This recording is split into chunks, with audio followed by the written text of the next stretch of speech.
I'm Connor Ruebusch, and if you are interested in the finer points of face punching, you've come to the right place. This is Heavy Hands.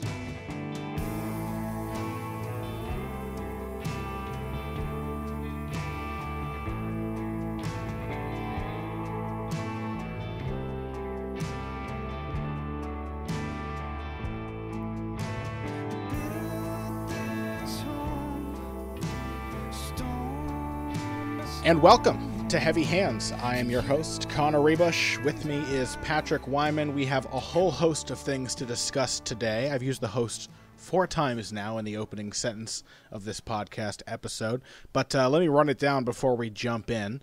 On today's episode of Heavy Hands, we will first be recapping our favorite moments from UFC 203. In other words, we'll just be talking CM Punk for 25 straight minutes. Just kidding, we're going to talk about Stipe Miocic and Alistair Overeem, as well as a few other fights. Then after that, in the second segment of the show, we're going to move on to Dustin Poirier versus Michael Johnson, headlining the event happening next weekend, and a few of the other fights from that card that intrigue us. And at the end of the show, we are going to have a segment topic suggested by one of our $20 Patreon patrons. We're going to be discussing styles of fighters, the exemplary stylists in MMA today and throughout history, and how they match up against bad matchups, good matchups, what their most impressive performances are. So just kind of a little bit of a fun follow-up to our Styles Make Fight series that we did, I guess, last year. Did we do that last year? Yeah, for the most part. I think we did the last episode of it in like August or September of last year. That is crazy. It was like a year ago. Dude, it's nuts. We've been doing this show together for almost 2 years. That's insane. That is insane. That is madness. And then once we hit the 3-year mark, I will actually like discover that, for example, like you have the same parents as me or something else, because I didn't know any other important things about your likes and interests until very recently. So we're all business. Heavy Hands is all business, man. All business, baby. All business all day. Joe Rogan podcast by night. That's a deep cut there. Let's go ahead and jump in with the UFC 203. Stipe Miocic became just the 9th of 18 UFC heavyweight champions in history to manage a successful defense of his belt. He will join an even smaller club if he manages 2, and if he manages 3 defenses, he will have made UFC history, because no one has made 2 consecutive defenses of the belt, which is crazy, and that just tells you how dangerous the heavyweight division is. This looked like a heavyweight fight, not in a bad way. It looked like all the reasons we love heavyweight, because shit was dangerous, Pat. Shit was dangerous and dicey, and it was not an easy fight for either man. You know what? I'm going to push back on that a little bit. Okay. Because it could have also been a light heavyweight fight, and it did not look all that much different in broad outline from like Alexander Gustafsson versus Daniel Cormier. Though obviously it was much shorter, and Alistair Overeem's chin is made of paper mache. I don't know. I think I'm going to say the style matchups are pretty different there in terms of the skill sets. In the sense of like the quality of action. Like it looked like a heavyweight fight in the sense that it was kind of ridiculous and strange looking for long stretches of it. Yeah, I didn't mean it was ridiculous and strange. I meant really that the consequences were dire. Like, it looked like a heavyweight fight in that whenever they hit each other, it really hurt, and both guys went through a lot of that in this fight. A surprising amount for a single round contest. Okay, I'm with that. Yeah, it was a little weird. I mean, it is. It would be an Alistair Overeem fight if something weird didn't happen. Yeah, and it just was a perfect cap off to this whole event, which had a whole host of weird things surrounding it. Another usage of the word host there. But really it was the dangerousness of the striking. And, whenever I watch heavyweight fights, I always have to I have like an asterisk in my head for discussing heavyweights, where or like a little parenthetical, where whenever I say a heavyweight is good at something, it's always parentheses for a heavyweight, because and as somebody who like would be competing in this weight class if I competed, you're just not as athletic at the size of guys like this. It takes different qualities to be successful. Speed and explosiveness are not quite as important. Durability is very important, as is power. strength and endurance and stamina are more important, I think, than they are in some of the other divisions, especially because it takes more energy to do everything when you weigh that much. It's like I've gone running with my girlfriend, Pat, and she doesn't understand how hard running is when you weigh more than 200 pounds.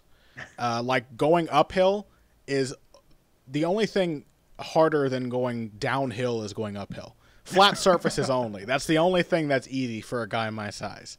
Going downhill, I have to stop myself from avalanching the entire way. Going uphill, it's obviously a war with gravity. Things are difficult when you weigh a lot. And so, you know, fights are kind of weird and messy, but I still have respect for guys like Miocic and Overeem. Like, I know not everything in this fight was pretty or perfect, but I don't have that expectation when it comes to heavyweight bouts. Yeah, that's true. And I think that's fair. There are very few guys at heavyweight where you would look at their skill sets and you'd be like, I think you could translate exactly that skill set to a lower weight class and they would be as successful with it. Yeah. I think Verdum's grappling. I think Cain Velasquez's pressure game. I think maybe that's about it. Maybe Josh Barnett's ground game. Like maybe, yeah. There's not much. Like Alistair Overeem is legitimately one of the best strikers in this division's history, and he wouldn't make it that far at welterweight with the current skill set. You know, but his skill set would be different if he was in a welterweight's body. That's the thing. Yeah, I'm not sure I agree with that, but I also don't really want to argue about Alistair Overeem because I just don't think he's worth it. You don't think he's worth it, Pat?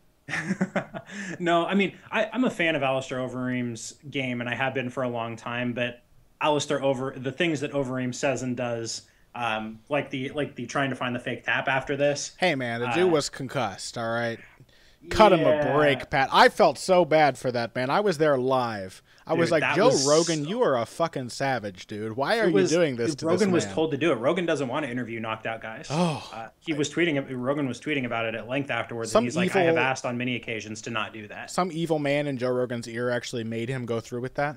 Correct, yeah. That sucks. Like, I felt so bad for that. He was like, well, let's go ahead and look at it. And you could just see, like, fear on Overeem's face. He didn't expect that. He was just knocked out. He was just saying what he felt. He probably did feel a tap. Who knows?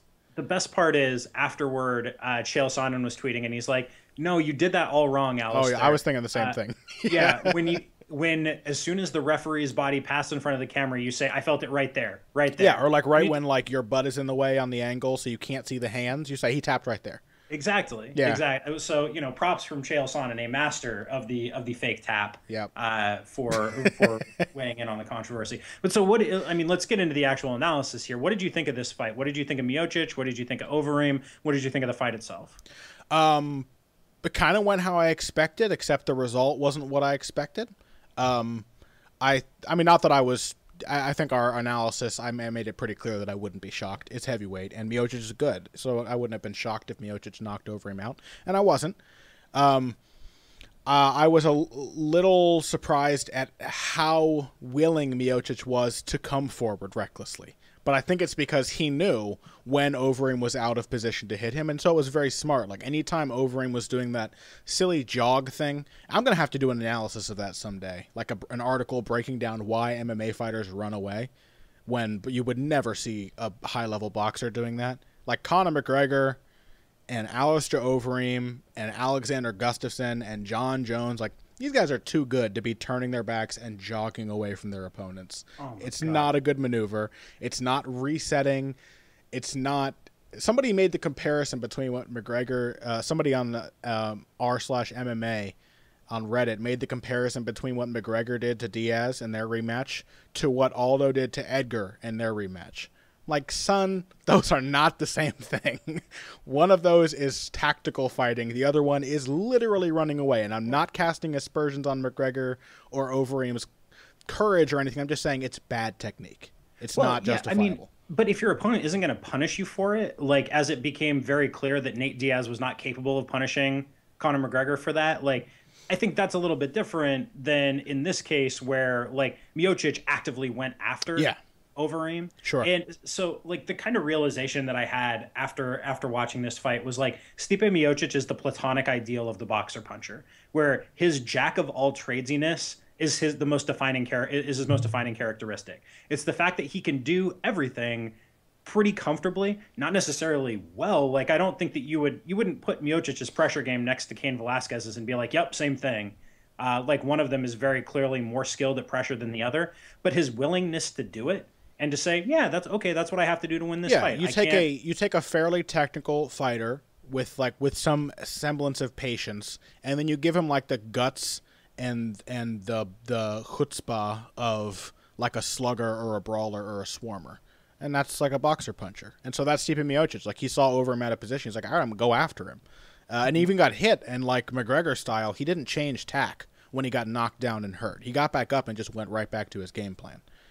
And that's tough for a fighter like Overeem, because like that changes the dynamic we talked about last week. You can't still feel like you're the bully by staying on the outside. You can't still feel like you're in control of the fight if the other guy isn't respecting your distance at all.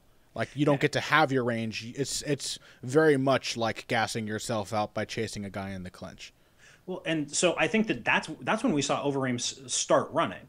I think that before that, he was in a more technical frame of mind in terms of avoiding the pressure. Yep. And after that, as Overeem is wont to do, he kind of panicked. There was a change in body language, and it coincided with a depletion in technique. Yeah, I mean, Overeem, I know somebody was firing back about this in the comments of last week's episode on YouTube, and was like, he's not a bully, he's a smart fighter. Like, Overeem is a smart fighter for the most part, but he is also a bully, and he needs to feel far more than most guys like he's in control of what's happening in the cage. And when he doesn't feel like he's in control, then he kind of crumbles, and that's more or less what happened here. Like, he started increasingly leaving himself on the fence, even though he wasn't tired. Like, even Miocic's pressure wasn't that good. He repeatedly got himself in trouble. Miocic was pretty reckless. Like, coming forward, he was pretty wide open. He was fairly predictable in what he was throwing. There was a moment where Overeem almost seemed to settle down, and he just moved his head, and he made Miocic miss like a 4-punch combination. It's like, yeah, you can do that. That will be okay. You could convince him that it's not a good idea to keep coming after you like this and reset and get some space, but instead he wasn't comfortable.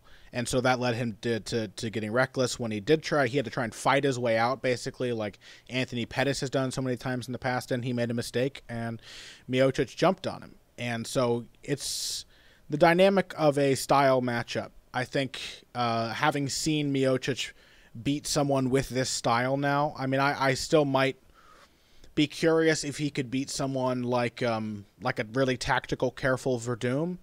And I know he didn't beat Junior Dos Santos, but if you don't respond well to pressure, Miocic is willing to just throw smart fighting, in a sense, out the window and come after you. Not that that isn't intelligent in its own way, but throw clean technique out the window in favor of making you feel pressured and making you pay for your sloppy technique. Yeah, well, it's rational in the context of the fight, right? If not necessarily the prettiest thing. Yeah, absolutely. There. Yeah. And I think that's kind of the essence of Miocic's game. It may not always look pretty, but it's almost always going to be the right decision to make under those circumstances. And like I was saying before, that's the essence of heavyweight.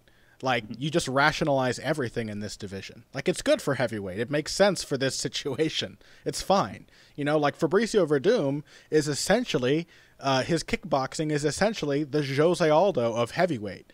And he is nowhere near as good as Jose Aldo as far as technique. But, like, who else in this division is, like, a better Muay Thai outfighter? No one. That's like his thing. Ruslan Magomedov. Yeah, maybe. Inexperienced. Well, we have yet to see, really. But, you know, like, so, but even then, like, take Ruslan Magomedov, like, compare him to Rashid Magomedov. Nowhere close in terms of technique. And Rashid isn't even a top 15 lightweight. This is true. Though he's going to get his chance against Beneil Dariush. He should be a top 15 lightweight, but he hasn't quite made it yet. And Ruslan is almost a top 10 heavyweight almost by default. So, like, he hasn't beaten anyone in the top 15. This is true. So speaking of that, because I think we've said pretty much everything we need to say about Miocic, Overeem. Speaking of Fabricio Verdum and his Muay Thai outfighting game, we don't need to go real deep into this. But I wanted to mention that Verdum has now beaten the shit out of Travis Brown for 40 minutes, and he has done so almost entirely with a jab, a cross, and a left kick. That's all. That's basically all he's needed. Maybe 3 left hooks to the body between both fights.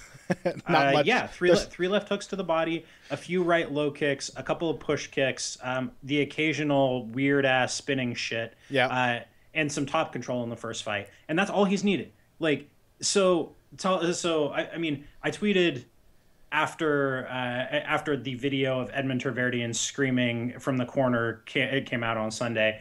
Like, Edmond Terverdian is literally the worst coach, literally not figuratively, the worst coach in high-level MMA. And what does it say about you if you have the more athletic, harder puncher in two matchups with that guy and you get beaten entirely by a jab across and a low kick? Like, and neither fight after a certain point was really even competitive. No, not at all. Travis Brown has been outstruck by like a 5-1 margin in both fights, I think. Yeah, it's ugly, man, and it's getting worse. Like, though, also pretty. I mean, the lack of reaction to Verdum push kicking Edmond Terverdian after that fight says a lot about yeah, like, I don't think there's going to be a commission punishment. No one was. Some people tried to moralize it afterwards. Who were like, "Hey, you know, if Travis Brown had done this to Rafael Cordero, none of us would be laughing." I'm like, no shit. Rafael Cordero also would have beat the shit out of Travis Brown. Yeah, he probably would have. But also, like, Rafael Cordero has gained his respect in the MMA world. Edmond Terverdian's kind of a joke, so. You know, like, his version of technical advice in this fight was to scream that Verdum was a baby. What does that even mean? Like, that's not even good trash talk. He's a baby, Travis. He's a baby. Like, anybody who works, who after this fight continues to work with that guy, like, man, you really have got to take a step back and think about what it is you're trying to accomplish in this sport. Because the guy's track record is terrible. There's no way of rationalizing the kind of advice that he was giving during that fight. His fighter looked unprepared, which makes me think that, like, either Brown really needed the money or he was talked into taking a fight 2 months after he was viciously knocked out by a coach who maybe needed his trainer's fee. Like, you know, there is no way of rationalizing everything that went into this. And so, you know, I had Elias Cepeda, who used to write for Fox Sports after this, compared the kind of nonsense that Terverdian was shouting to Greg Jackson's occasional strategic use of nonsense in motivating his fighters. And I'm like, one of those things is based on a really deep understanding of his fighters' psyches and what they respond to, and another is insulting nonsense. It totally makes sense to hype up your fighters sometimes. Like, when Greg Jackson screams at Carlos Condit that he needs 5 minutes of war, there's no comparing that to the 15 minutes of drivel that Edmond Terverdian was just vomiting into that octagon. Absolute gibberish. Yeah. And, you know, like, the fact that Terverdian has managed to convince as many elite fighters as he has to work with him, I don't know what's in the air in Glendale, but you know, it's sad to watch the kind of talent that's gone through there not make improvements. That is better evidence than any other evidence I've ever seen that fighters don't always necessarily understand what it is they're doing on a thinking level. Mm-hmm. Like, fighters don't always become great coaches because they rarely do, because they don't understand why their trainers had them do what they did.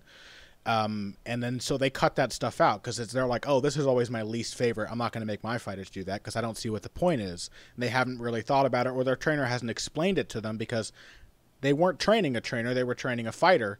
And so, you know, fighters, well, they'll go to fighters who've been in this game for a long time. Like Jake Ellenberger was with Edmond Terverdian for 4 fights. And that's baffling. He should have felt immediately almost how much better things were under Cordero, right? It's confusing. So, but that's the mentality of a fighter is a confusing thing. It's not as clean as we want it to be. Yeah. So moving on a little bit, because I think we've said all that needs to be said about that. Sure. What were your other takeaways from this card, Connor? You wanted to talk a little bit about Jimmy Rivera and Uriah Faber, right? Yeah, Jimmy Rivera blew me away, man. He looked fantastic. Other people were saying, oh, I don't think this was a masterclass. I guess because he didn't utterly destroy Uriah Faber. But he kind of did. You know, from where I was sitting, he made Uriah Faber the most experienced fighter in this division. One of the most experienced fighters below 155 pounds. Probably the most experienced one still active today. And a guy who has never lost a 3-round non-title fight. He's never lost a 3-round fight at bantamweight. And he made him look like a novice. He really did. Like, Jimmy Rivera didn't, like, destroy him or anything physically, but he really, it was the definition of picking someone apart. He made Uriah Faber look clueless, like he did not know what real kickboxing was like. And I found that to be extremely impressive. He came in with the perfect game plan, Yeah, and the perfect triggers and the perfect responses ready for Uriah Faber. And I think, like I'm watching the first sequences right now, and like it's pretty clear what Faber wanted to do. Faber wanted to feint his way into the pocket, throw a strike or two, and then get in on the legs for takedowns. And Rivera never even let him get to the legs for takedowns. Nope. That was the really, like, after the first minute or so, Rivera had the spacing. He knew he had figured out what Faber's entries were going to be, and he shut all of them down before they happened with counters and footwork. Like this was really. I do think we're seeing kind of a diminished version of Faber at this point, but even against the prime version of Faber, this kind of game plan executed the way that Rivera executed it may have been enough to beat him. Yeah. I think I would have. I think this Uriah Faber, he's definitely diminished, but he's looked particularly diminished because we've seen him against Frankie Edgar, Dominic Cruz, and now Jimmy Rivera, who I really think will probably has a better chance than most of someday belonging in the company of those last two names. I think he's got serious potential for this division. And so Uriah Faber's been fighting really good fighters, particularly the Cruz and the Edgar fights where he just looked tentative and like he had no idea what he was doing. But you give Uriah Faber another like lower end of the top 10, top 15 fighter, I think you still beat him. He's still a good fighter. He has all that experience to draw on, and he can cow a lot of people with the kind of tricks he was trying to use against Rivera. The difference between him and Rivera, the biggest difference I saw, is that everything Uriah did was big and obvious for a fighter who stayed calm and knew what he was looking at. And everything Rivera did was small and subtle. Every step Rivera took was very small, very short. All of his punches were just these little corking, tight punches. His head movement was small enough that he could respond. He was always adjusting to make sure he was well positioned to his opponent and always in position to counter like he did with the leg kicks and the left hooks numerous times throughout this fight. And Faber was trying to throw him off by doing like weird stuff. You could see about 3 minutes into this fight, Faber realized he was losing and that he didn't really know what to do. So he tried to reach into the bag of tricks. He's like, all right, I'm going to try and measure with my right hand and line him up, or I'm going to try and do this shifty back and forth footwork, or I'm going to try and do these big feints. Everything was happening so far away without real threat behind it that it was obvious to Jimmy Rivera. It was all at open range. He could observe it calmly and react before anything could be set up off of it. Whereas Rivera was working everything off of his feints and his jab. He was using tight, simple footwork and short strikes to capitalize on openings that are realistically only going to be there for a moment. So, you know, I thought it was really, really impressive. I came away from it really, I did pick Jimmy Rivera in this fight, but I didn't really expect it to be a blowout. And to me, it pretty much was. I don't think Faber had any moments in this fight that looked good. Yeah, well, so I think that the moment where Faber broke his hand happened about 2 minutes and 45 seconds into the first round, assuming that Faber did in fact break his right hand. And I think he probably did. He's had hand problems before. Mm-hmm. It's not surprising. He pretty much stopped throwing it after that. But even before that, he was handily losing the fight. Yeah. And I don't think that it necessarily would have gone any better for him had he not, because the broken hand, and I talked about this during the fight, I think the broken hand caused Faber to kind of slow it down and play it safe to try and keep the pace slower so he could minimize what was happening to him. And I think that had he not broken it, he would have tried to work faster. He would have tried to push a pace. And that, I think, just would have given Rivera more opportunities to hit him. Sure, because when he finally got desperate again in the third round, Rivera started cracking him with big counters. Absolutely. When Faber really started to try and put it on, he was nailing him because he was there to be hit more. Yeah, so I mean, I'm in agreement. I expected it to kind of look like this, but like you, not quite as emphatic. Yeah. Impressive performance. I can't wait to see Rivera fighting some of the elite guys in this division. I would love to see him fight Tomas Almeida. I think that would be an awesome fight. I would love to see him fight Cody Garbrandt. I would love to see him fight TJ Dillashaw. Like, these are all super intriguing fights. Yeah, absolutely. And can I say that as one more final note on 203 before I move on, Betch Correia dancing as all of Cleveland booed her was very fun to watch live. She is everything. She is everything. Oh, did you want to say something real quick about Jessica Andrade? She looked amazing. I think that a top position game that she's really like, this is a much smoother grappling game than she's showed in the past. And that is a perfect complement to her style in this division. There are not many fighters in this division who can take someone down and control them and kind of float in top position, but still be strong and punishing from that position the way Andrade is. I think it's a perfect complement to her kind of bull forward style. Like, can you imagine if John Lineker could do that kind of shit to you? Well, John Lineker is getting to the point now where he does do that sometimes. Sometimes, like, yeah. Very occasionally. But yeah, but I was super impressed by Andrade, especially because she said after the fight that was not her game plan. Right. Her game plan was to try and beat her up in the pocket. And when Calderwood started having success there, Calderwood looked great on the feet, I thought, for as long as it lasted. I got a few notes from our buddy Dean Riley about the kind of stuff that, like, the sort of mini game plan they put together. And yeah, they talked about having that jab ready and managing the space in the octagon and feinting her way out of the black lines. Like, everything was looking really sharp for her. And it looked like, based on what I heard, everything was going according to plan. But who expected Andrade to have that kind of top game? She's never shown that before. Or even that kind of takedown game. Like, Calderwood, as far as I know, has not been officially taken down in any of her UFC fights. No, she's a pretty solid clinch wrestler and a good scrambler. Like, it's hard to control her on the ground if she doesn't want to be fighting off of her back. So, I mean, major props to Andrade, and she too is going to be a super exciting fighter. Yeah. Moving forward, like, I'm stoked about this. Yeah, a lot of future prospects out of this event. I think a lot of good fights from that perspective. First defending heavyweight champ in a while, Fabricio Verdum possibly setting up a rematch with Miocic, which I'd be very happy to see. Mickey Gall may actually have some potential. Jimmy Rivera definitely has huge potential, and so does Jessica Andrade. A lot of good stuff to look forward to based on this main card. With that being said, why don't we take a break? When we come back, we're going to talk about UFC Fight Night 21, are they calling this? No, 94. What the hell am I thinking? I was thinking of UFC on Fox 21. UFC Fight Night 94, Poirier versus Johnson, and a few of the fights from that card after this break. Hey everybody, thanks for listening to this week's Heavy Hands. If you like what you hear, please consider pledging to support the podcast on Patreon. Patreon is basically continuous crowdfunding. You sign up to contribute a certain amount per month to help us with production costs and the like, and in return you get rewards ranging from a mention on the Heavy Hands website to a question or topic of your choice being discussed on the show. We have a lot more in the works to reward you for your help, and we appreciate every contribution. No amount is too small. Just head over to patreon.com and find how you can help out, the only show dedicated to the finer points of face punching. Now let's get back to it. And welcome back. Now on to Michael Johnson versus Dustin Poirier. I suppose that should be Dustin Poirier versus Michael Johnson. I think the general feeling in this one, based on momentum more than anything, is that Dustin Poirier is going to run through Michael Johnson, and I am not so sure about that, Pat. I think it could actually be a pretty interesting fight.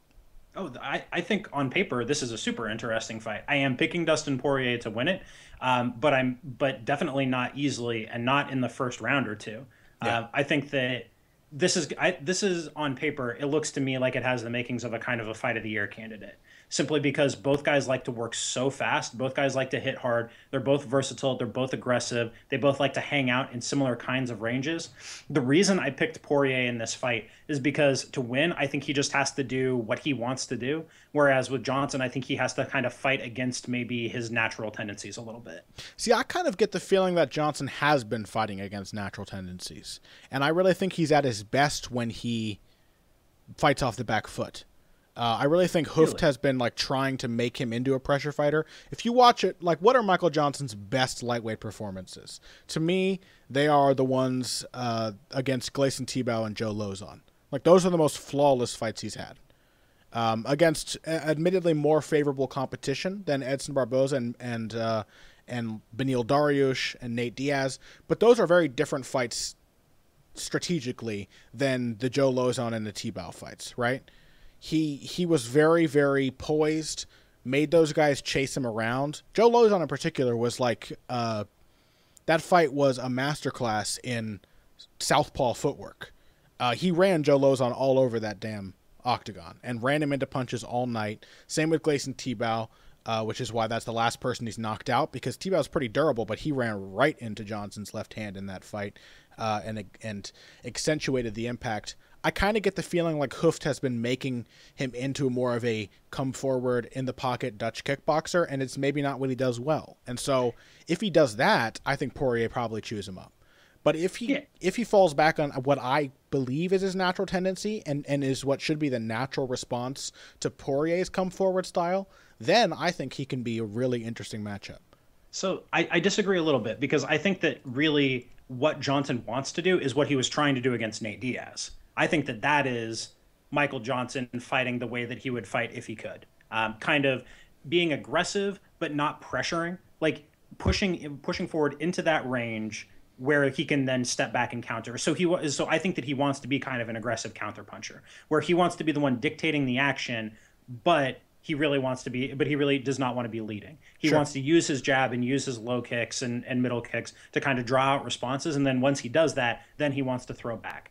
And so that to me is his kind of natural mode. But I think we can disagree on that, and that's okay, because I do think he's a good stick and move fighter when he wants to be. Yeah. But I think that it's going to be hard for him to do that against a guy who actually knows how to pressure, which Dustin Poirier absolutely does.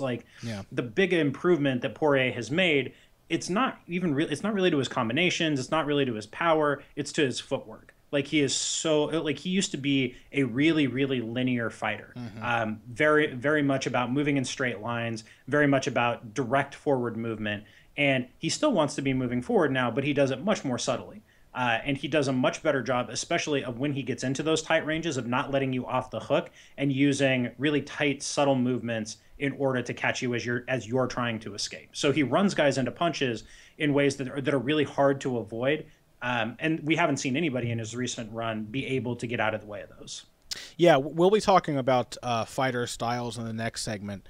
And we have kind of a different paradigm that we use. But the classic trinity of boxing styles is boxer, swarmer, slugger. And the reason that in that trinity the swarmer beats the boxer and the boxer beats the slugger is not because both guys aren't coming forward. It's because one guy's coming forward intelligently and cutting off the ring, and the other is just chasing the fight wherever it goes. That's the big difference. And Poirier a few years ago, I think, would have been the slugger. He would have, you being like a brawler, someone who just relies on their punch, he would have come forward and chased Johnson and really just thought about everything tactically. Like, how do I get my punches in here? How do I pay him back for hitting me? And not thought about where he's supposed to be in the ring, how he controls the pace of the fight, so on and so forth. He would have let Johnson grab the initiative. And the difference between that and a pressure fighter, which is a little more of what Poirier is now, is that Poirier now is going to come forward. He's going to be happy to slide from one stance to the other, and he's going to cut off the ring and keep Johnson in front of him. And keep himself between Johnson and the open space at the center of the ring as often as possible. And I just think that makes everything more difficult for Johnson. I, too, am picking Dustin Poirier here. I think that Michael Johnson, again, he could frustrate Poirier. He could do a little bit of what – he could do a lot of what Joe Duffy did, being not quite as powerful or as fast, but probably also being more difficult to take down. I don't think Johnson's actually been taken down since 2013. He hasn't been taken down. The Madadi fight, if memory serves correctly. That was the last time he was taken down. And he's fought guys like Tebow and like Beneil Dariush. He's fought some decent takedown artists. Hasn't really come close. And Poirier is not an amazing wrestler. Duffy's takedown defense was really not up to par when they fought. And that was a big part of why he was able to beat Duffy, because Duffy was hurting him early in that fight.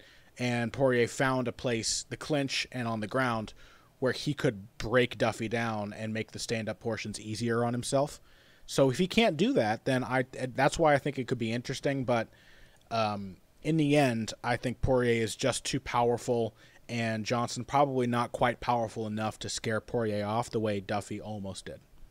Yeah, I mean, I think Johnson is really fast, but I don't think he's actually that hard a puncher. No. And so, he really relies on running guys into his shots. And that's been another one of the pieces of Poirier's transformation here, is that he is still not a great defensive fighter, but he is much better than he was, and it is much harder to catch him with a clean shot than it used to be.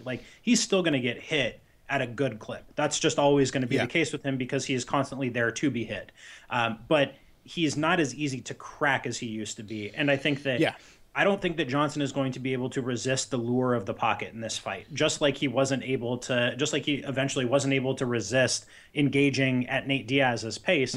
I think that he is going to at some point get sucked into Poirier's fight. And as time goes on, that's going to take a toll. And as with Diaz, like that kind of slow-footedness or hitability of his opponent can almost be a trap for Johnson. Like he got off one really good combination on Diaz, and I think that convinced him that he could compete, and that led to him fighting at Diaz's pace. And so he won a small battle, and that caused him to give up the war. And so that can be a problem against Poirier, and Poirier is a lot more punishing than Diaz in terms of the impact he delivers.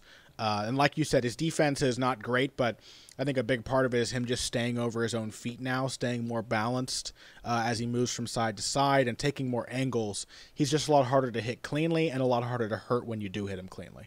So, Poirier by knockout at some point, I think.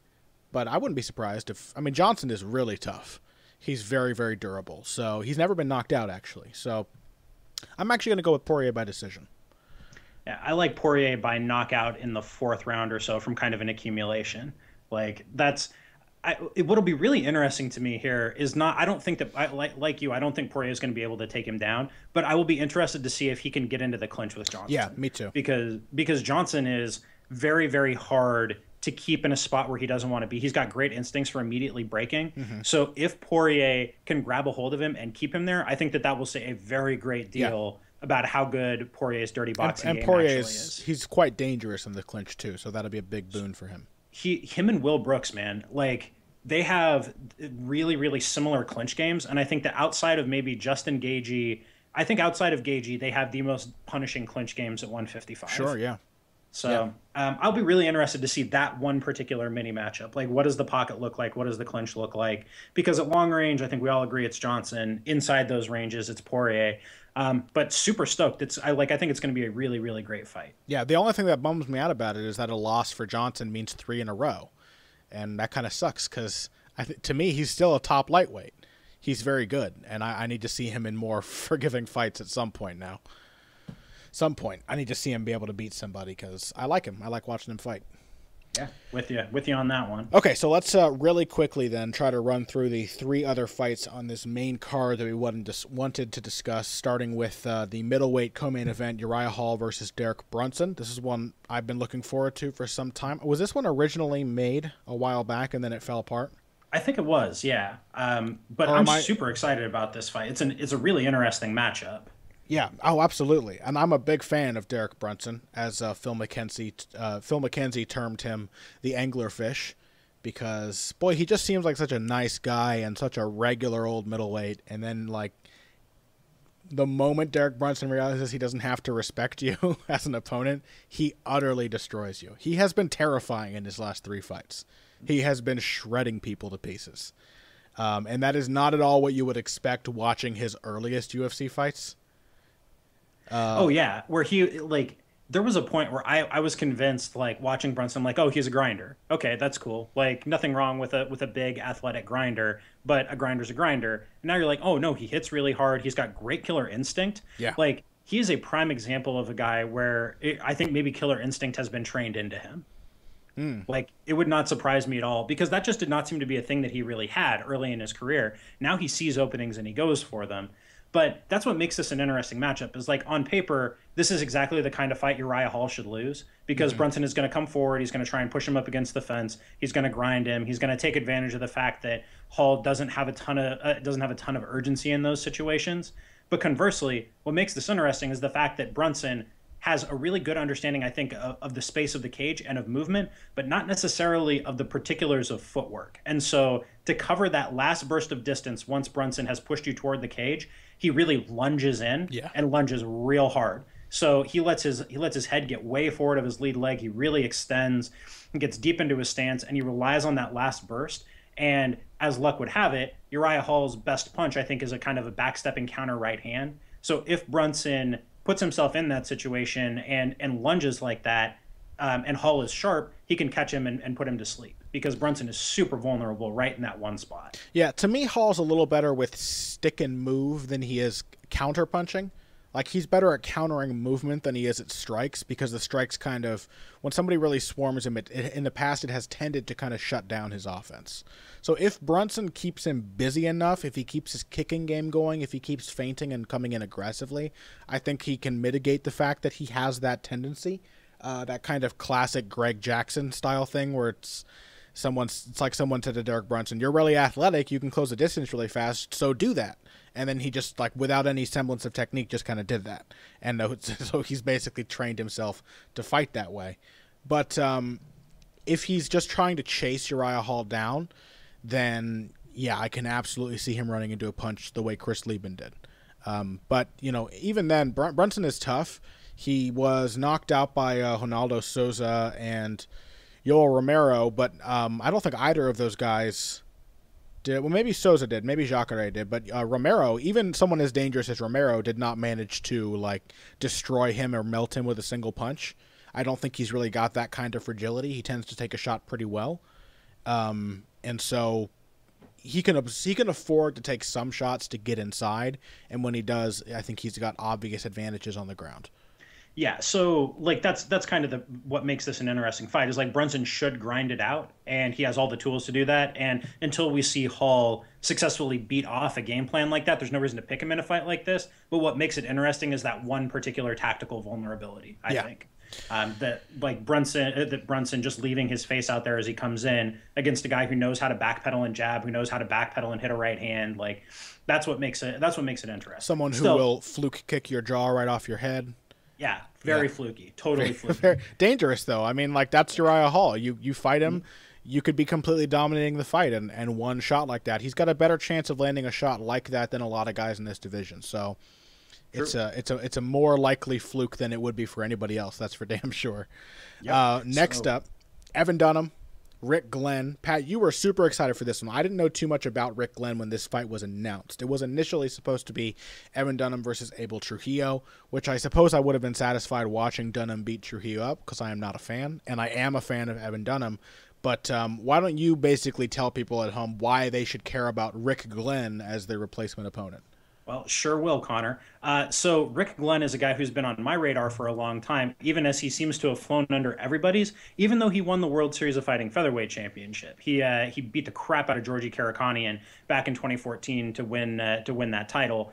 Glenn has been around the scene for quite a while, and really the fighter that he reminds me of is Tim Means. So he's tall, he's lanky, not super athletic, but fairly quick, very technically sound, a southpaw, tall for the division, same kind of arsenal of pretty crisp boxing, long kicks, and a nasty clinch game with better wrestling than you'd expect, but still not offering a whole lot from his back. So, and a very punishing top game if he can get on top. Very, very similar, like almost weirdly similar to Tim Means. Fewer elbows, better punches, I would say is the even in appearance though, like his build. Mm-hmm. He's kind of redheaded. Like everything about him is kind of Tim Means. Tall, lanky southpaw who works at a stupid fast pace and hits surprisingly hard. And I love Tim Means, so yeah. So you're gonna love Rick Glenn. I think he is a great pickup for the UFC, especially on short notice. And this is a really fun stylistic matchup for his first fight, because in Evan Dunham, he's gonna find a guy who's willing to fight at the pace that he wants. Yeah. Evan Dunham to me is like my favorite slow fighter. He's very, very, he is the plotter's plotter. He's not fast, but he's put together a remarkably consistent technical game and is very, very well-rounded. And so Evan Dunham was one of those guys that everyone basically forgot about because he went on that 3-fight losing streak, but he lost to Rafa dos Anjos in a close fight, Donald Cerrone and Edson Barboza, and that is nothing to be ashamed of, not at all. And then he comes back, he beats Rodrigo Dom, which everybody good beats Rodrigo Dom. But then Ross Pearson and Joe Lozon, both impressively. Evan Dunham is back on the high horse. Now he gets to fight somebody good. And in my experience, Pat, I find that southpaw versus southpaw fights in MMA are some of the most fun to watch. There is an old rule of thumb that two southpaws make for an ugly, dull fight in boxing. And I think that's because the history of boxing has developed the southpaw into this sort of mythical anti-orthodox fighter thing, and so their tactics just don't work against each other. And Southpaws haven't been quite built the same way in MMA. With the addition of the kicking game and everything, southpaw tactics haven't quite crystallized in the same way they have in boxing. And so when two southpaws fight in MMA, it's like McGregor Diaz, Lawler versus Hendricks.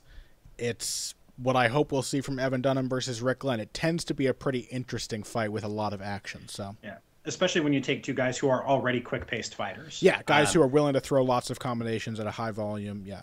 Yeah, so I mean, I think Dunham probably wins this because Glenn's coming in on short notice, hasn't had a ton of time to prepare, but also because Dunham has that super underrated technical wrestling game to fall back on. So I think that when this is on the feet and in the clinch, it's going to be super fun, but Dunham probably edges it with a few takedowns. Yeah, I want to see real quick what the size difference between these guys is, because it feels like Glenn is actually 2 inches taller.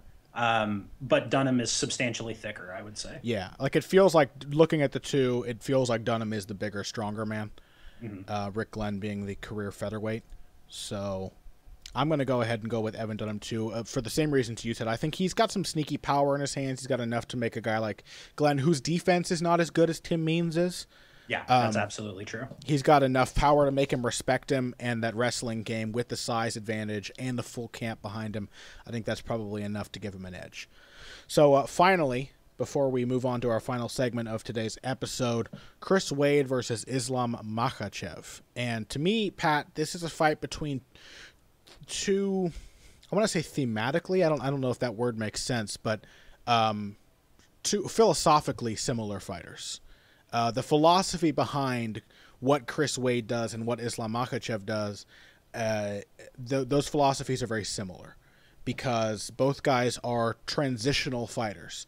They are feel fighters. They are fighters who do really well because they can blend together different ranges, different phases at any moment. And that's a style that relies on you just having kind of a, not necessarily natural, because it can be trained in, but what seems like a very immediate and instinctive response to what happens in the fight. You know when you can transition from one phase to another, from one range to another. You know when you can set up a takedown with strikes. You know when in that scramble you can jump to the back, or when you should separate and kick the guy as he's creating space. That's a transitional fighter. And the problem with a lot of these guys who are this kind of fighter is that when they become stuck in one range or one phase, it often becomes clear that they are not actually that good technically, that their ability to look like these clean technicians really relies on them having the initiative and their opponent reacting to them, and so they get to dictate where the fight takes place and how it takes place. And even though it was a really brief fight, you kind of saw that with Makhachev versus Adriano Martins, who knocked him just absolutely silly in his last fight, right? Yeah. That, like, Makhachev, while not a bad striker, certainly a willing striker and an effective one, did not have the depth of skill to deal with the counter punches of a guy like Adriano Martins, who's been fighting professionally for like 11 years, you know? That's, and Chris Wade had one of the best emphatic moments anyone in the UFC has ever had against Rustam Khabilov, and still couldn't manage to beat him, because despite damn near knocking his head off with like a jumping head kick, he spent a lot of that fight being stuck in one phase. And so, like Makhachev, he really struggled with someone, and I don't think that Khabilov is really as difficult an opponent for a high-level fighter as Adriano Martins is. Mm-hmm. He's lower output, a little more predictable. Martins, I think, is really underrated. Yeah, I'm with that. And so this fight feels to me like I was really surprised to see this as almost an even money betting line, because I think that the line of thinking there is that Chris Wade is a better pure striker, and he's got a wrestling background, so he should be able to stick this on the feet and then kind of outwork Makhachev. But this is one of those fights where we have to remember that there are levels to this. Mm-hmm. And like Islam Makhachev is a ridiculous wrestler. He's trained all his life with Khabib Nurmagomedov. He has some of the prettiest chains of trips and throws and shots that you are ever going to see. Is an absolutely suffocating grappler. If this is anything other than a pure striking matchup, and even then, I don't think it's like a blowout for Wade. I think Wade is just going to get taken down over and over and over again. Like, Khabilov is not as good a wrestler as Islam Makhachev is. He may be a little more athletic and a little more explosive, but he's not as technically sound. So what I think we're going to see a lot of is Chris Wade on his back and in the ride and defending kind of these repeated takedown chains. Yeah, it's like I said, I think this style relies on feel and not on being a thinking fighter so much as being a feel fighter, someone who feels what to do without having to think about it. And so that means that when you have to think, everything kind of starts to fall apart. We really saw that when Wade fought Khabilov again, when they were striking, Khabilov would feint, and Wade would bite on that feint harder than I've ever seen anyone bite on a feint. He really, really overreacted to what Khabilov was doing and made him a really easy target for takedowns because he was constantly thinking. He was overthinking, the way Donald Cerrone sometimes does, and he doesn't feel warmed up in the first round of a fight because he's constantly thinking, and when you're thinking, a lot of times you're waiting, you're expecting, you're not making the right opportunities happen. And so if you don't want to fall into that trap and you want to operate based on feel, then I think you need to develop that through a really smart training, and you need to develop that through experience. And Islam Makhachev, Chris Wade has a wrestling background. He wrestled in high school. He was an NJCAA wrestler and a Division III. Do they call top 8 wrestlers in Division III All-Americans? I believe so, yeah. So a Division III All-American. And you can't just say that somebody is like a bad wrestler for MMA because they weren't competing at the elite level. A lot of things can get in the way. John Jones was an NJCAA wrestler, and he's John Jones now. So, that's not everything. But Khabilov has an extensive background in combat sambo, which is essentially amateur MMA. It is basically what he's doing now, and he's been doing it for years and years and years. He is an international master of sport in combat sambo. He is a 4-time Russian champion and a 1-time European world champion and a 1-time world champion in combat sambo. So he's got the experience in addition to the 6 years of MMA he has under his belt, and the great teammates he trains with. And then on training, he's got Abdulmanap Nurmagomedov, who we have mentioned many times in this show before, the father of Khabib Nurmagomedov and a veritable MMA genius, a guy who really, really understands the subtlety of both combat sambo and MMA. So he's got the training under his belt too. It's like these are two very similar fighters, and to me, Makhachev is just a better version of that kind of fighter. Yeah, fundamentally agree with all of that. All right, so let's call that this segment. Looking forward to UFC Fight Night 94. All those these are like a lot of fun action fights with subtle potential for fighters going forward. Like Derek Brunson could be a contender. Poirier could be a contender. Makhachev could be a contender. These are a lot of guys on this card who aren't right now in the title picture, so it doesn't feel like a massive card, but a ton of guys with potential. So I'm really looking forward to this, and the fights have huge potential to be lots of fun. So this should be a good one. But we do want to talk about a segment topic suggested from one of our listeners, one of our $20 Patreon patrons. So let's go ahead and take one more break. When we come back, we're going to talk about the best representatives of each style of fighting in MMA and how they have faced their toughest matchups. Financial support is fantastic, but there are other, even easier ways to support Heavy Hands. Perhaps the best is by spreading the word. We know our fan base. You're all cool, popular people with serious social media presences. You're tastemakers and trendsetters. Okay, there are one or two of you that don't fit that description. You know who you are, but no matter what, you can always help us out by telling folks about the show. You can also give us a positive rating and review on iTunes and Stitcher, things like that. We rely on word of mouth and positive feedback to grow and improve, so thank you very much for your time and your help. Now, back to the show. And we are back. So our segment topic suggestion comes to us from Ricky, who's been supporting the show for a good while to the tune of $20 a month on Patreon. And Ricky, we really appreciate it. We look forward to discussing your topic. I'll go ahead and read your prompt before we get into it to introduce this thing. Ricky, you said, I enjoyed the style series you guys did. Who do you find to be the most skilled representatives of each style? And how do each of those fighters deal stylistically with different style matchups, such as an example of X pressure fighter against this outboxer or this counterpuncher, etc. So basically what we've done, Ricky, is we have gone through We drew up a list of names that we thought were really good representatives of each style. And just for memory's sake, the styles that we tend to use are outfighter, boxer puncher, pressure fighter, counter fighter, and brawler. And we looked at all of those. We drew up a list of names, and then we basically picked not only the ones who felt to us like the best representatives of those styles, most of them current representatives, but also ones who had tough stylistic matchups or opponents with very difficult game plans that turned them into tough stylistic matchups and that they had to overcome. Because you'd be surprised, a lot of MMA's greatest fighters actually haven't fought tough stylistic matchups, and I don't think that the style system has really developed as fully in MMA as it has in boxing. Like a promoter can't go into MMA and just say, this guy beat this guy as easily as you can in boxing. Would you agree with that, Pat?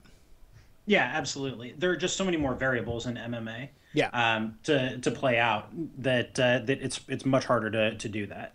Yeah, and like so you can really just change tactics a lot of times to overcome a style matchup, and not really have to do a lot of anti-style stuff, not go against your own style in a lot of ways, your own preferences.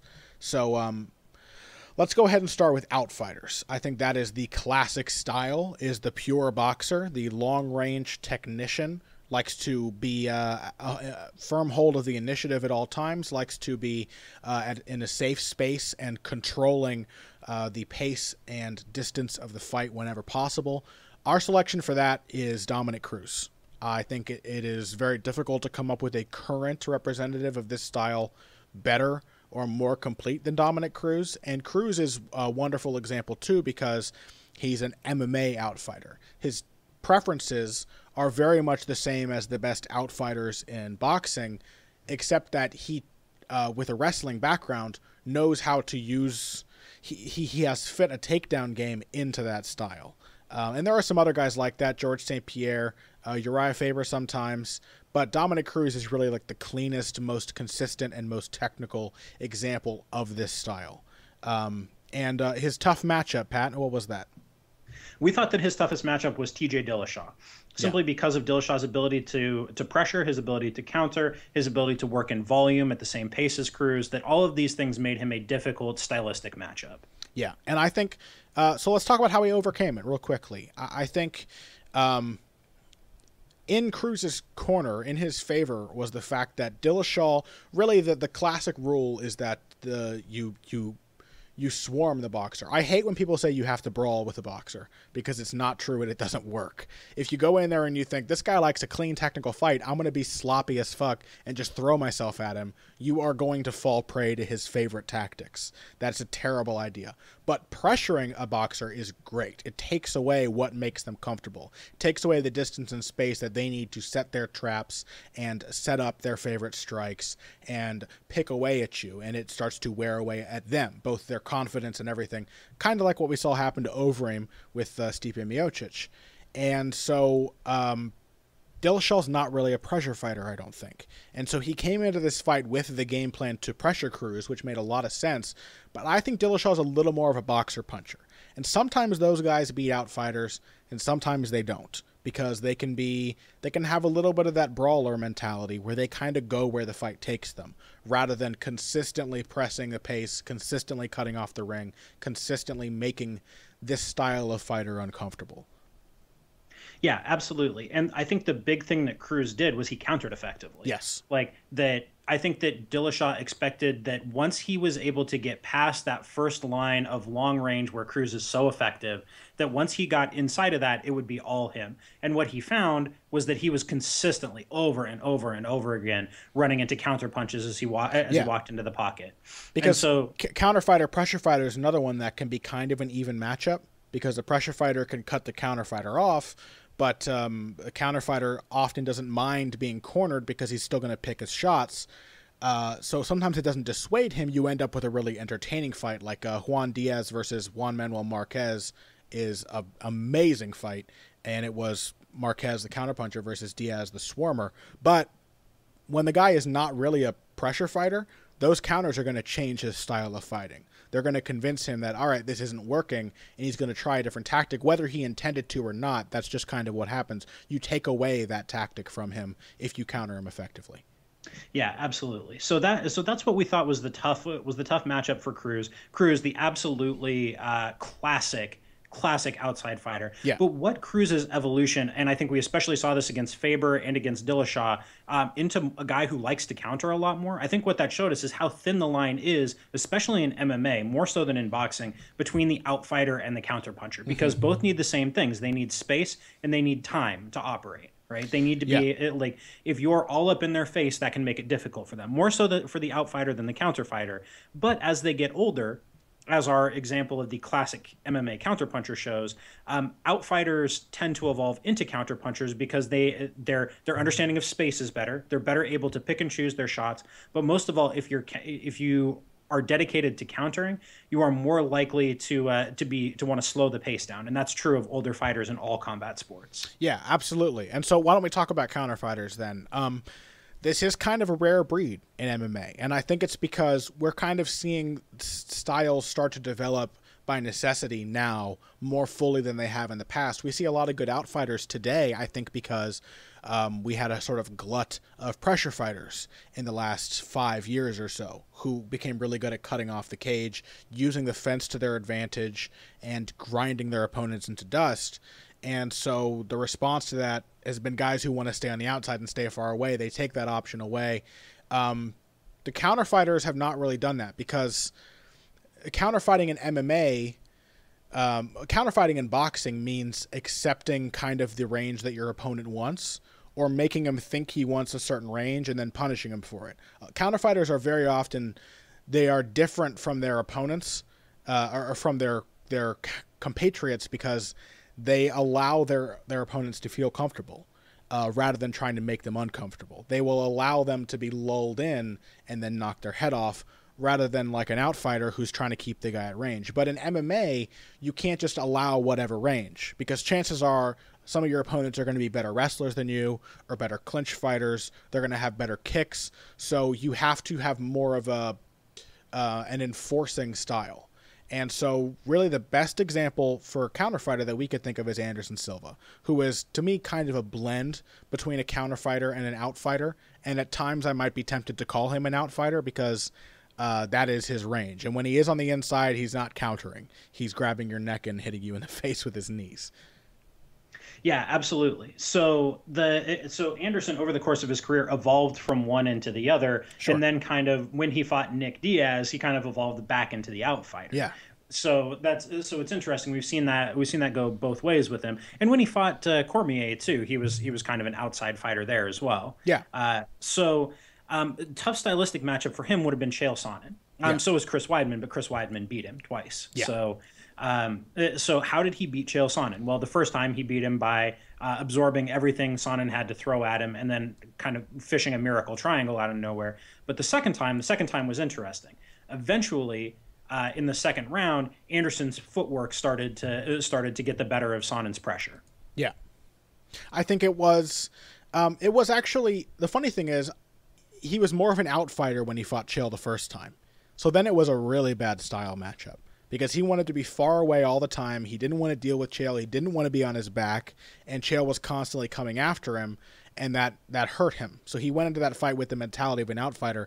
By the second time they fought, I think he had become counterfighter Anderson, more purely of the counterfighter breed, and so he was more patient and more relaxed and didn't care about the pressure quite as much. He was very calm when he did get taken down in the first round, and then he was much better at playing Matador and walking Chael into shots rather than just trying to create distance all the time like he did in the first fight. So the style matchup almost became more favorable for him by the time he was able to overcome it. Yeah, and what that does to a pressure fighter is it makes them hesitate with their pressure, and it makes them take chances with their pressure, and that's exactly what got Chael in trouble. Right? Yeah. So pressure fighters, this isn't a given, but a lot of the time they tend to have kind of a fragile sense of confidence about them, that if you can convince them that pressure is a really bad idea as Anderson did to Chael in the second fight repeatedly, then you can force them into making mistakes and trying to cover the distance in not a technical way. Because normally, Chael Sonnen, people think of his game as all about the wrestling, but really his game was all about the pressure footwork to get you to the fence where he could either dirty box you or take you down. Yeah. And what Anderson did to him in their second fight was take away that pressure footwork by making him hesitate and making him think that he had to cover the distance with these big leaping movements instead of short, technical, choppy footwork. Yeah, a lot of times it's kind of the weakness or the insecurity of someone's mindset that makes them fight a certain way more than it is their strengths, which is why you have big punchers who are still outfighters because they don't really believe in their power that way, like Vladimir Klitschko. With pressure fighters, a lot of times it is sort of that bully mentality or it's impatience, like not being able to let the fight play out the way it should. And that is why they're, to me, kind of the polar opposite of the counter fighter. Anderson in the second fight with Chael was very patient, didn't rush anything, and had the right tactics that very shortly into that fight, Chael was rushing things. And I think that there's no better explanation than that for the ridiculous spinning back fist he threw, which led very succinctly to the end of the fight. Yeah. So speaking of which, pressure fighters, the example that we chose for pressure fighters was Conor McGregor. And for the tough stylistic matchup, we chose Nate Diaz. Because as much as McGregor is a puncher, as much as there are many different things that he can do, at heart, he wants to be pushing you forward toward the fence, where he can flurry on you, where he can pick off that left hand one shot at a time.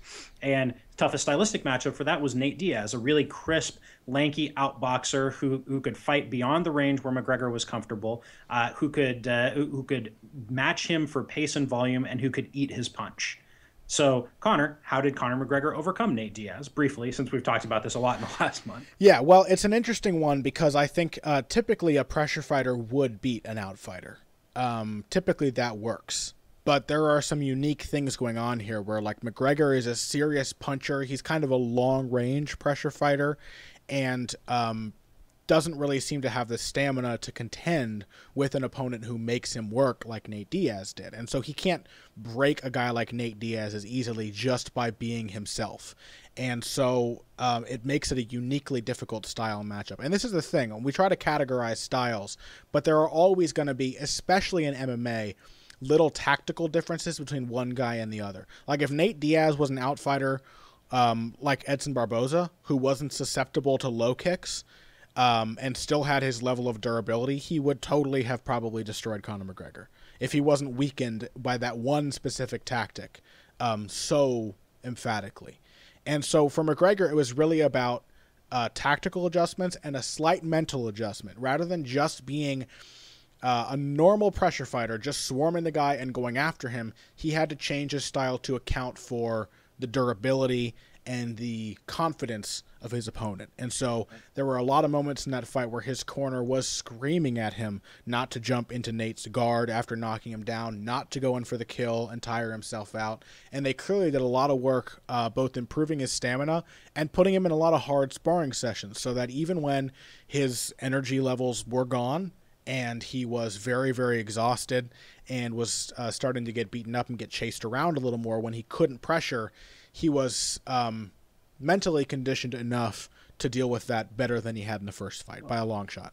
And so McGregor also flipped roles in the fourth round of that fight, right? Absolutely. Where he had been the pressure fighter coming after Diaz early, late in that fight, when Diaz started to walk him down and come after him when he saw that McGregor was tired, McGregor played Matador and let Diaz come to him and kind of outboxed him for a while. Yeah, and that's my favorite example of that tactic is Aaron Pryor. He Aaron Pryor'd Nate Diaz because Aaron Pryor fought at a ridiculous pace.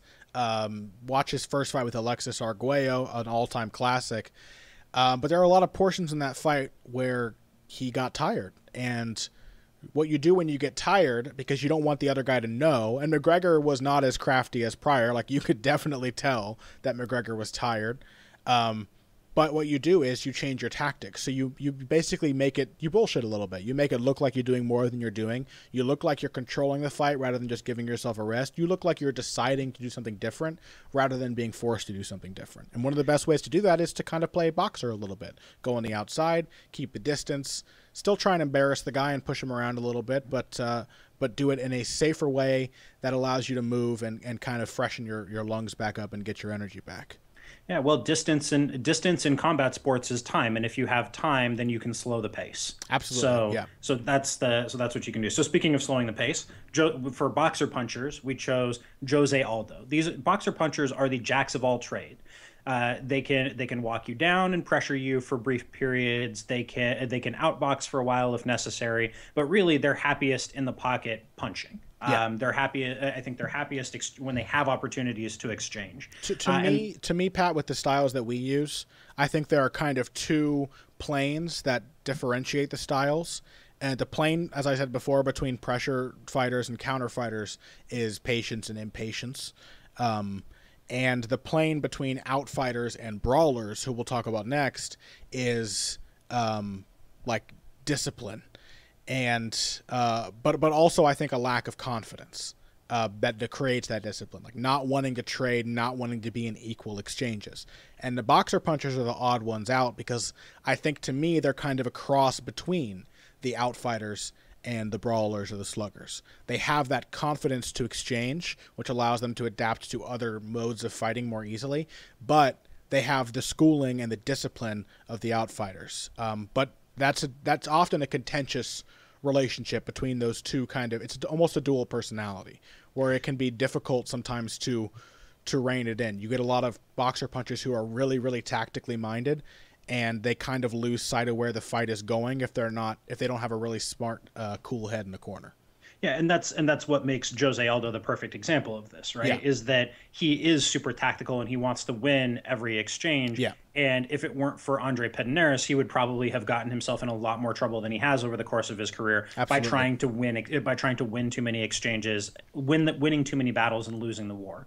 Like Aldo is exactly the kind of fighter who is vulnerable to Pyrrhic victories in tactical exchanges in the fight. And that's kind of the essence of being a boxer puncher is wanting to win all of those exchanges. But also the fact is those exchanges can come in so many different ways when you're a boxer puncher, and Aldo has that kind of versatility that, he can what made Chad Mendes such a tough stylistic matchup for him, I think, was that not the pressure early. Like, I think that Mendes actually came into that fight with the wrong game plan, thinking, okay, I'm going to go after Jose Aldo. I'm going to make him work, assuming that he could maintain that pace for a long time. Mm-hmm. I think that was one of Dwayne Ludwig's few really mistaken game plans as a coach. I think that he probably should have tried to slow the pace down and go shot for shot with Jose Aldo. I think it was rational enough. I think they figured that I think they basically figured they could overclock Aldo. Like, they could make Aldo fight at a pace that he couldn't sustain because he would be so eager to win the exchanges. And so you basically give him all of these rapid-fire equations to solve, and he's going to solve all of them and then not realize until it has happened that he's 10 minutes into the fight and he's been working at a crazy pace to try to find all of these solutions at once. Well, but I think in a vacuum, yes. Yes. Yeah. But the vacuum is, but that isn't a vacuum. The opponent was Chad Mendes. You know? And Mendes, and it ended up, as that fight went on, the way that Aldo solved that stylistic challenge of a really, really heavy puncher who could match him for athleticism, who had the craft to contend with him in the pocket, which Mendes did. Aldo ended up overclocking him. Yeah. Aldo ended up saying, okay, you want to push the pace? We'll push the pace. He played a gambit. I'm sorry? He played a kind of gambit. Yeah, exactly. And so the reason why I think that was a mistaken strategy in the first place was not realizing what Mendes's limitations were. Yes. I agree with you. Absolutely. The mistake there was that, or really, I guess, the brilliance there of Aldo, because I think if Aldo hadn't been Aldo, that game plan might have worked too. Because by the end of that fight, both guys were pretty tired. But Aldo was a little fresher and had the momentum going into the later rounds. If Aldo hadn't, and Pederneiras too deserves some credit, if both of those guys hadn't adapted so well to what Mendes was giving them, then he may have been the more tired one and taken more punishment and fought recklessly. I think what he did is he thought, all right, I can't fight these exchanges nonstop, but when I do win the exchanges, I can win them really, really big. And that was kind of Aldo's thing in that fight. Like, he knew that Mendes was still raw enough, still hittable enough, that he could make him pay at times, and he had to make each of those little victories really, really count. And so those became Pyrrhic victories for Mendes, or Pyrrhic victories for him. What am I trying to say here? It became a situation where even as Mendes was doing what he wanted to do, when he did lose a fight, it was like, when he did lose a little fight, a little exchange, it was too much to bear. And so when it did get to the point where Aldo did start to slow down, Mendes had already been worn down past the point where Aldo was and couldn't capitalize. Yeah, and that's just a prime example of Aldo's versatility, and it's the same thing. Like, if you have the versatility to be able to beat up a counterpuncher in a fight that consists of a lot of counterpunching, the way that Aldo did to Mendes, he also was able to play that kind of counterpunching game against Frankie Edgar when they fought the second time, which I actually think that is the best hands down performance of Aldo's career. The sheer scale of his dominance over Edgar the second time they fought. All outfighting, all counterpunching, totally the boxer side of what a boxer puncher does well. Yep. So the fact that you could do both of those things in the same fighter is pretty stunning. But so one more style for us to discuss, and that is the brawler. The example that we chose for this, and there's some debate, right, Connor, about whether the brawler is actually a style. Sure. I think you got to count it though. Like, I think you need that paradigm between if there's an opposite to a pressure fighter, and what is an opposite to a classic boxer. And I think the puncher, like the boxer puncher, is a phrase because there has to be a puncher. You have a boxer and a puncher and they're combined. To me, the puncher is the brawler. He's the guy who cares about hitting the other guy really hard and taking him out. No matter really what happens in the fight, he just wants to get after his opponent. Yeah, and there are a fair few of these guys in MMA, but very few, I think, who operate at the highest level. Yeah. And so we debated back and forth between a couple of different examples, but the one we went with was Justin Gaethje. Yeah. I think because he is the purest example of the type. And the tough stylistic matchup for Gaethje. If you guys haven't watched Gaethje, if you are pure UFC fans and you don't watch other promotions, watch Justin Gaethje. He's the World Series of Fighting lightweight champion. He's undefeated, almost all knockouts. He's almost a comically heavy puncher. Yeah, like that's a great way to describe it. When he hits guys, they go flying like something out of a comic book. It looks like someone getting hit with a cartoon mallet. Like, it is. It's pretty ridiculous. It's just absurd. But so for him, in the context of his skills and physical abilities, like, brawling is a perfectly rational thing, the same way it is for the other classic brawler that we talked about, John Lineker.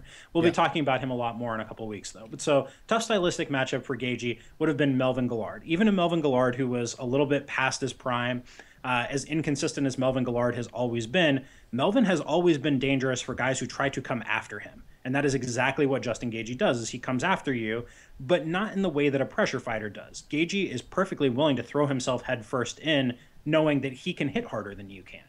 Melvin has always been fine with guys who want to do that because he can counter, because he can move, because he's fast, because he carries a tremendous punch of his own. Like, that is a tough stylistic matchup for Gaethje. So how did he deal with it, Connor?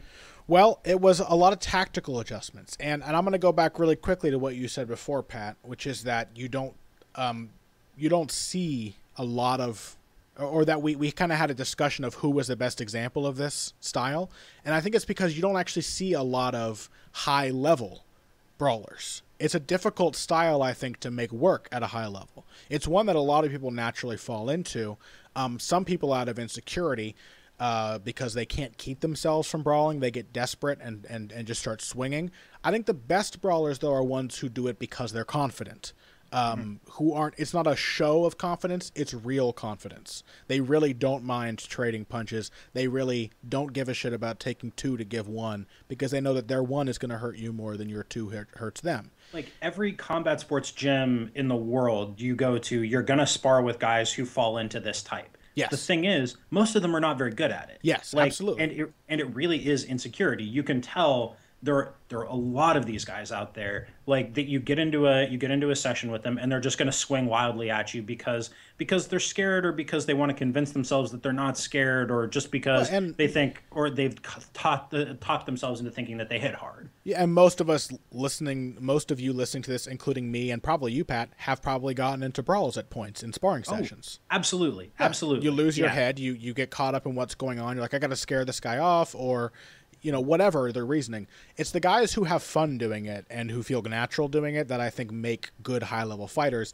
and I think that's Justin Gaethje. And so just as Alistair Overeem's coaches have sort of pruned his insecurity in a certain way, tried to get it to creep along a certain path, I think that Trevor Whitman has done that with Justin Gaethje, like in a fight like this, where it's an innately difficult style matchup for him, but you just have to say, all right, you can destroy this guy. You're going to go after him. He can't take your shots. Now I got to teach you which are the right shots to throw. It's really a very specific tactical adjustment you make for the specific kind of opponent you're fighting. And so for Gaethje, fortunately for him too, he has a hell of a leg kick game. But I think that was the really big edge for him against Gillard, is being able to chop Gillard down and hit him at a range where he wasn't constantly making himself vulnerable to head strikes and counters while throwing punches. And also working in the clinch. Yeah, so that was basically it for Gaethje, was just leg kicking the crap out of him, using that to slowly but surely take away Gillard's mobility, and also knowing that Melvin is a guy who gasses. He worked the body a lot. Yeah. So it was a lot of like shot location and shot selection to overcome that matchup, and also because Gillard had missed weight, working the body even more was a rational thing. Yeah, I mean, it's very much like what we talked about with Aldo and Mendez. Like the temptation for a guy like Gaethje, and what makes him so special as a fighter, is that he is gonna follow the fight without really thinking long term. Very tactical. So you got to give him the right tactics. You don't want to try to say, all right, you got to think about. A lot of people have said with Gaethje, like, he needs to have better defense. He needs to fight more cautiously, and I think that would utterly destroy Gaethje. If you tried to get him to fight cautiously, then he would become unconfident because he wouldn't be comfortable doing what he was doing. That's why you can't take a brawler and do what they've done to Overeem. You can't make a brawler into an outfighter, but you can make him into a boxer puncher, or you can make him into a pressure fighter under certain circumstances, do things that allow him to still be aggressive and get after the other guy while making that as safe as possible for him. You have to prune his confidence rather than undermining it. Yeah, we kind of saw that with Leonard Garcia, right? Like that they tried to make Leonard Garcia into a quote technical fighter, which a lot of the time in kind of common parlance means an outfighter. Yes. Leonard Garcia was never going to be an outfighter, but he could have been a guy who was a much sharper counterpuncher than he ended up being. Yeah, and he couldn't do it. Like he couldn't stick to it, and B, when he was trying, he was losing early rounds. So he stopped winning fights because he wanted to brawl. And he felt like he didn't feel like he wasn't okay with trying to do that. Like on a basic level, mentally, he was not okay with being that technical outfighter. So, yeah, that's how it works. Thank you, Ricky, for your question. We hope that was satisfying for you. That was good to discuss. We need to do more discussions like this. More styles make fights discussions and things. Talk about the mental backgrounds of some of these guys. Give our little armchair analysis. But we hope that was good for you, Ricky, as good as it was for us. Now light a cigarette, I guess, because I'm giving you the post-coitus talk. Pat, what do you guys... Jesus Christ. Right? I realized as I was saying it, I was like, this is not what you say to a man who... Well, it is what some people say to a man who paid them $20, I guess. Pat, what do you have coming out this week? I'm just going to pause for a second and let that one right there sink in. Hashtag pause.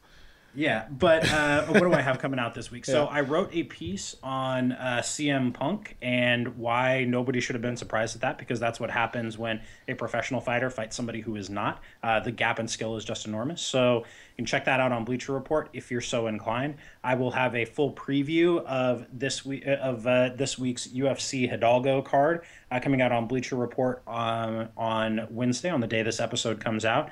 Then I will be doing a kind of a large-scale analysis of the UFC's pay-per-view buy rate trends over the last 7 years, focusing on who are the biggest stars and what have been kind of the general outlines of their business model, basically. Like, how has that changed over the years, and why is the UFC doing so well right now? Then I will have a new episode of the Fall of Rome podcast out, I think probably the day this goes up too, Wednesday or Thursday. I'll have a new episode up. Cool. I've got a piece on CM Punk coming out this week. I know everyone wants to talk more about CM Punk. Actually, I guess we're the only ones who are tired of it, because CM Punk delivered in terms of people being interested in seeing him fight in MMA. He really delivered. Like, people showed up. I sat next to some hardcore CM Punk fans, actually, when I was in Cleveland, and they took it surprisingly well when he lost so lopsidedly. So that is what it is. But I got that piece coming out this week. I'm going to kind of talk about what he has done and what I think it really means. Neither being too negative nor too positive about him not necessarily being an inspiration, but also not being like a shame to the sport of MMA. And I think because this is our modern era, people have kind of been compelled to take one of those two tacks, and I don't really think that either of those is very convincing to me. Then I'm also going to have my Sherdog preview out this week, and I'm working on some videos. I won't promise yet what video topics they're going to be, but I have a lot of boxing technique videos in the works, and so I will have one of those out this week. I don't know which one yet, but could be Ali, could be Roman Gonzalez, could be Sam Langford. Got a few ideas. But that's about it. Thank you all for joining us for this episode of Heavy Hands. If you want to find us on social media, you can do so most easily on Twitter. Pat is at Patrick_Wyman, and I am at Boxing Bush. That's BUSCH. And for more, head over to heavyhandspodcast.com. It's been a while since we've mentioned iTunes and stuff in this show, but you can subscribe to the show on iTunes. You can give us a positive rating and a review. You can find us on Stitcher. Someday soon, I think we're going to be on SoundCloud. But we have to look into the logistics of that first. But anyway, thank you very much, guys, for joining us. We hope you got a kick out of this episode. It was a lot of fun stuff to discuss, and we will see you next time. If you came here today for the finer points of face punching, you came to the right place. This has been Heavy Hands.